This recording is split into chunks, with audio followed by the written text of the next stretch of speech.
I'm Eddie Conway, coming to you from Baltimore for the Real News Network. On March the 9th in California at the state capitol, a coalition of grassroots organizations came together with family members and friends of prisoners that have life without parole. The activists, family members, and organizations are demanding an end to life without parole. So joining me today is Joanne Scheer, who is the Felony Murder Elimination Project Director and Founder.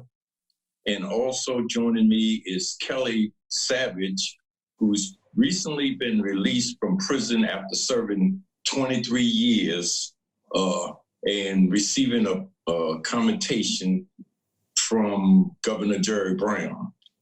Kelly, Joanne, thanks for joining me. Thank you, Eddie. No problem. Thank you for having us. You know, Kelly, it's an alarming statistic, but apparently 90% of the women that receive life without parole are actually victims of either sexual assault, physical violence, or partner abuse. And in most of those cases, they did not even initiate the activities that led to them eventually getting tried and convicted. How do you deal with that kind of a situation when you're trying to get the state to understand that women have a right to protect themselves, women have a right to be safe, and if violence is necessary to make that happen, then it's just going to happen. How do you deal with that? And Kelly, while you're at it, can you share some of your personal experience? Yeah, definitely. So the truth is, you don't. You have to go about as if you're just like everyone else, because you are. There's men who are also incarcerated that have similar situations. The behaviors and the things that created a situation doesn't matter once you're in the system. It doesn't matter when it comes to the courts. They say that they have policy and procedure and state law that's going to fix these kind of situations, but once you actually get into the courts, they're denied 9 out of 10 based on the fact that no county is going to commit they did wrong, that they might not have fulfilled their obligation to protect each person, not just the victim in the situation. The fact is, you're a dual victim and perpetrator, and they don't care. And so, the hardest part is just how to get that healing wire in there so that you don't continue a pattern of that behavior. And then even that, it's created by people like myself who ended up making the groups to get healing, to get growth. And then in that empowerment allowed people to physically fight their incarceration, whether it's through groups, whether it's through fighting the felony murder, any of those different policies. When you participate in activity now, most people, not LWOPs, of course, they're denied everything, but most people are allowed to go back and use their conduct in incarceration as a way and means to be released earlier. And most people aren't receiving that if they don't have some healing, growth, and ability to see that they're valuable. But as survivors, most of the time, you're not going to see that until they've got that healing. Joanne? Yes, so many women in our women's prisons. And as Kelly said, there in our men's prisons as well. What we have is we've got traumatized victims of trauma growing up. We've got children who have survived abuse and sexual abuse and violence in the home. And the truth of the matter is that hurt people hurt people. And that is not taken into account. We've got our life without parole population is so huge for the reason that their background histories are not taken into account. the average age of a person being convicted at the time of the crime of conviction to get served a life without parole sentence is 19. So we've got youth that are being sentenced to die in prison who were youth at the time, and a lot of people have come from abusive family backgrounds, and there is no healing. There is no healing before the unfortunate circumstance they found themselves in, and there's no healing after sentencing and going to prison, and that's just the reality. It hurt people, and we need healing. We need impact on trauma victims. We need rehabilitation, which is very, very seldom given by our prison system, because life without parole is a death sentence in prison. Yes. Let me just follow up with that, because it seems that 70% of the life without parole prisoners are people of color. And as you just pointed out, a lot of them are 19 or in that age range.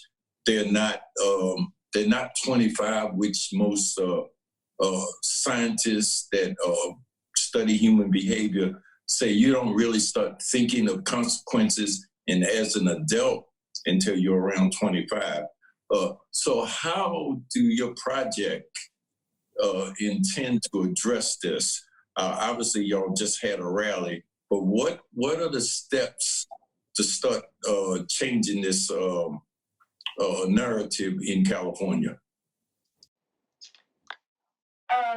So let me just start by giving you the statistics in California of life without parole. And in July of 2018, we had 5,206 men and women serving life without the possibility of parole.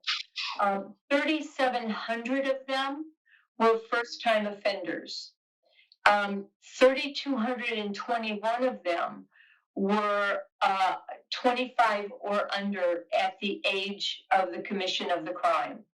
So that gives you and like you said, almost 70% were people of color. We in California have we have a law called special circumstances, Penal Code 190.2. And a great many of the people serving life without parole were tried and convicted under the felony murder rule. In 2018, we passed Senate Bill 1437, which eliminated second-degree felony murder, and it also eliminated the natural and probable consequences doctrine. We are now trying to go back and eliminate or severely curtail the using of first degree felony murder special circumstances. That's what we are trying to do right now, trying to get a law, trying to find an author for a bill to address special circumstances, first degree felony murder special circumstances. The truth is, a lot of legislators don't even understand. A lot of families don't understand how their families don't qualify. And so they don't qualify for so many different things. But as a juvenile, your brain develops the same way as the juvenile sitting next to you. But if you have life without the possibility of parole, you can't be considered the same. So you're denied the basic access that somebody is afforded based on brain science. And so right now it's just educating legislators that they don't qualify, because most are like, no, we've eliminated this problem. We've eliminated the juveniles, we've eliminated felony murder, we've eliminated all these things, and it's just false. But it's not meant maliciously, they just aren't educated. And so that's where we're starting, as well as, educating the family members that their voice matters, and that no, it's not about their rights being violated so much as there's policy that was put into place, but LWOPs were excluded. And so now we need to have them added back in. And so it takes education to get legislators to listen. And so that's what we're working on now. I was under the impression that this is the judges in the courts using their discretion to treat these cases as if they were adult cases, or to treat them as if they were crimes of some other sort other than self-defense. But you're saying that it's actually happening in Sacramento. It's the laws that they're passing. So it's not a judge that gets to decide. The judge only gets to decide what that person is sentenced to when it comes to like restitution or other crimes. Your prosecutor in your county is going to make that determination whether it is a 25 to life sentence, first degree murder, or if we're going to add the special circumstances on. And so when they add special circumstances, automatically the judge or the jury has no say so. Jury doesn't understand that that's what they're sentencing someone to in all situations. Some they think, well, this one's going to get this, but these other three are going to get this other sentence that's less than, but it's not, because they don't get to determine that. They don't get to know what the sentence will be until you're going to the next phase, which is penalty. And so whether it's self-defense in a situation, or you're a participant that by no means you intended to be. So I could be driving somebody to a destination, and because of this felony murder, I am now an accomplice, and I am served the same amount of time as a person who pulled the trigger. One gun, one body, one bullet, 8, maybe 10 co-defendants on the same case. They're all going to get the same amount of time, because they're accountable for how that initial person reacted or responded in a situation. Both of y'all, in fact, can address this if you will. Talk a little bit about the rally at the Capitol on the 9th, what you expect to come from it, and what's the next steps? So the first thing I know came from it was a lot of hope for the people inside, as well as family members who felt like their voices weren't heard. I know that it allowed us the opportunity to not only engage with them, but also with legislators who were just truly not aware, and able to now start conversations, because it's not a one-time fix. None of it's going to be. So it was really powerful from somebody who was inside that these all these individual organizations were fighting for.